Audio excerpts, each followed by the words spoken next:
부동산 시장은 2023년 초부터 장기 정책에 들어갔어요. 부동산 경기가 장기 정책에 들어가잖아요. 네. 간혹 부동산이 오르기도 해요. 물론 전고점은 돌파하지 못하죠. 네. 그 이유는 전고점에 비해서 많이 떨어져 있잖아요. 네. 그래서 여유자금 있는 사람들이 많이 떨어졌으니까 지금 살 기회 하고 사들인단 말이에요. 그렇죠. 그럼 올라요. 그런데 그 사람들 위에는 추가적인 수요가 나타날 수가 없어요. 장기 정책에 들어갔으니까 금방 다시 하락을 해요. 앞으로 2, 3년 동안은 부동산 경기가 살아난다? 희망 딱 끄시는 게 좋아요. 부동산 경기는 그 주기가 장기간 이어져요. 이제 부동산 일반적으로 광기, 패닉, 붕괴의 과정을 거치는데 광기는 3년 정도 지속이 되고 패닉과 붕괴는 두 개 합해서 한 1년 정도 지속이 돼요. 그 다음에는 이제 장기 정책이 오는데 이게 한 5, 6년 정도 지속이 돼요. 이런 장기 주기 속에서 국내 경기는 상승하기도 하고 하강하기도 해요. 그때 어떤 경우에는 동조화하기도 하고 어떤 경우는 서로 엇갈려 가기도 해요. 특정 시점을 두고 동조하고 있다 아니면 서로 엇갈리고 있다 이런 얘기를 하는 것은 맞지 않은 것 같아요. 여러분들이 부동산 투자하실 때도 그 장기 주기를 반드시 고려를 하셔야 돼요. 장기 주기가 일어나는 경제 원리를 제가 말씀드릴 테니까 여러분들이 스스로 한번 판단해 보세요. 부동산은 최소한도 5, 6년은 저축을 축적해야 수요가 일어나요. 근데 그 기간 동안에는 부동산 가격은 안 올라요.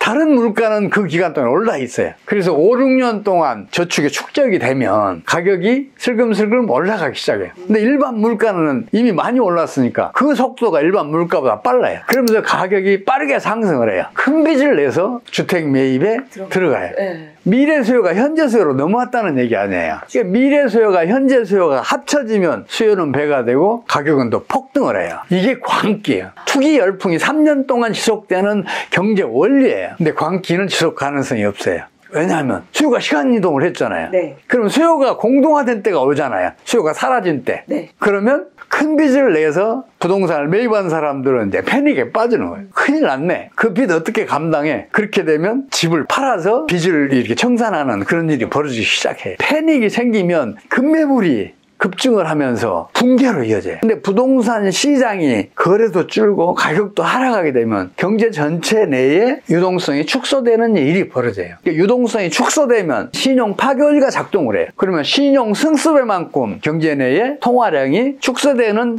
일이 벌어져요. 부동산 시장은 붕괴를 해요. 그러니까 신용 파괴 원리가 붕괴를 일으키는 경제 원리예요. 그럼 붕괴가 일어나게 되면 그래서 경제가 축소 재생산이 일어나기 시작해요. 이게 경기 침체가 일어나는 경제 원리예요. 그러면 경기가 급속하게 후퇴를 하게 되면서 부동산 수요가 일어날 수가 없게 돼요. 새로운 수요가 일어나기 위해서는 한 5, 6년 정도 또 저축이 새로 축적이 돼야 돼요.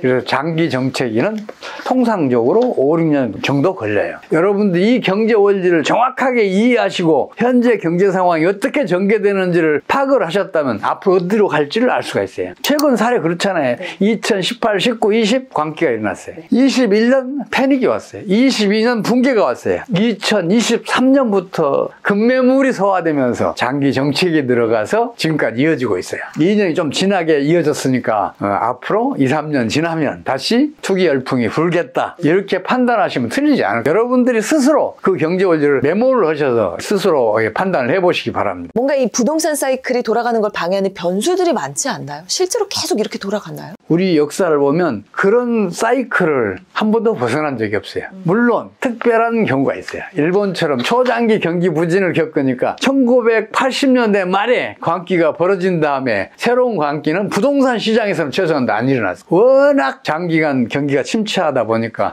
일본은 1991년부터서 2024년까지 35년 동안 연평균 성장률이 0.8%예요. 거의 성장을 못했어요. 저축이 형성될 수가 없었던 거죠. 그래서 부동산 장기 주기가 나타나지 않았어요. 근데 대신 미국은 광기 기간이 좀 길어요. 일본에 비해서 훨씬 경제 호황을 누렸고 다른 선진국들에 비해서도 그랬어요. 부동산 장기 주기도 경기 변동에 영향을 받아요. 지금 상황에서는 장기 정책에 들어가 있지만 세계적인 금융위기가 터져서 우리 경기를 덮쳐오면 장기 정책임에도 불구하고 더블 딥이 올 수가 있어요. 이중으로 폭락할 수가 있어요.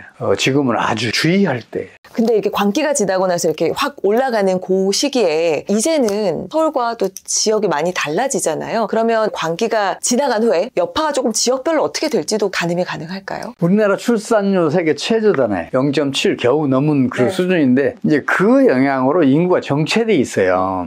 인구가 정체되게 되면 주택 수요가 그만큼 정체될 수밖에 없어요. 앞으로 3, 4년 후에 새로운 광기의 기간이 오더라도 네. 강남 등 주요 지역에서는 투기 열풍이 불어요. 그리고 인근 지역으로 그게 확산이 돼요. 3년 정도 확산이 되는데 대신 어떤 지역에서는 슬럼이 형성될 수가 있어요. 그래서 앞으로 부동산 투자하실 때 그 점을 주의하셔야 돼요. 일부 지역에서는 슬럼이 이루어질 수 있다. 네. 특히 지금 농촌 지역의 인구 소멸은 아주 심각해요. 지방 중소도시도 마찬가지예요. 여러분들이 그런 점을 주의를 하셔야 돼요. 부동산 투기 열풍이 불더라도 앞으로는 한쪽에서는 슬럼이 형성될 수 있다. 꼭 명심하시고 투자를 하셔야 돼요. 우리가 부동산 투자할 때 일본을 좀 주목할 필요가 있어요. 그렇죠. 일본은 지난 30여 년 동안 경제가 거의 성장하지 못해서 국내 저축이 충분히 축적되지 못하니까 네. 전반적으로 부동산 시장이 지금 몰락 단계에 있다고 봐도 틀림없어요. 우리나라도 그렇게 갈 수가 있어요. 경기 부진이 장기화되면 그렇게 가요. 여러분들이